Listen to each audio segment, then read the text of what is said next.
Bagi kaum hawa nih, pasti punya cita-cita tinggi dan bisa kerja jadi sosok yang disegani, ya kan? Kerja kantoran atau jadi pengusaha sukses biasanya jadi pilihan wanita untuk bekerja. Tapi wanita tangguh satu ini justru berbeda pilihan. Termotivasi dari sang ayah, bahkan sempat menolak kuliah, wanita ini malah memilih menjadi supir truk. Wah, bagaimana kisahnya? Simak yuk informasi selengkapnya. Wanita yang berparas aduhai biasanya lebih memilih pekerjaan tertentu. Tidak jadi artis, ia model atau guru dan perias. Sangat tak mungkin memilih pekerjaan yang kasar, apalagi yang biasa dilakukan kaum pria. Tapi perempuan satu ini berbeda. Kenapa? Ikuti saja kisahnya. Adalah Desi Larasati, 23 tahun, warga desa Penusupan, Kecamatan Pangkah, Kabupaten Tegal. Berprofesi sebagai supir truk. Awal mula Desi pada akhirnya minat menjadi sopir truk karena termotivasi dari sang ayah yang kebetulan memiliki usaha material dan bengkel truk.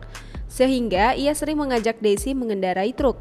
Desi kecil yang masih duduk di bangku SMP saat itu mulai tertarik dengan truk dan belajar secara otodidak tanpa sepengetahuan sang ayah. Dia belajar hanya dengan cara melihat sang ayah saat sedang menyetir. Selanjutnya ia nekat diam-diam mencoba dan ternyata benar bisa mengendarai truk. Sebetulnya menjadi sopir truk ini bukan profesi utama dan satu-satunya yang saya tekuni, karena saya juga ada kesibukan sendiri seperti menjadi sinden dan mengelola beberapa bisnis juga.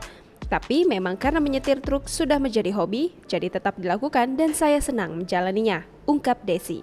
Lulus SMA, Desi ditawari sang ayah untuk melanjutkan kuliah, namun ia menolak. Desi memilih menjadi sopir truk. Sempat mendapat penolakan dari sang ibu dan kakak-kakaknya, karena profesi supir truk identik dengan laki-laki, namun Desi terus meyakinkan keluarganya kalau semua akan baik-baik saja dan dia juga senang menjalaninya.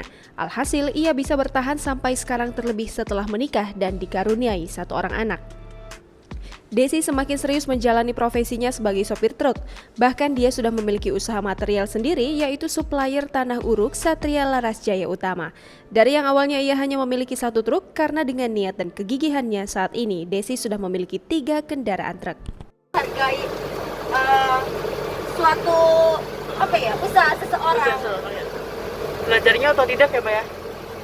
Belajarnya otodidak. Lihat Bapak ya dulu ya? Iya, dulu dari Bapak. Jadi supir tebuan dulu, bawa angkut tebu. Oh iya.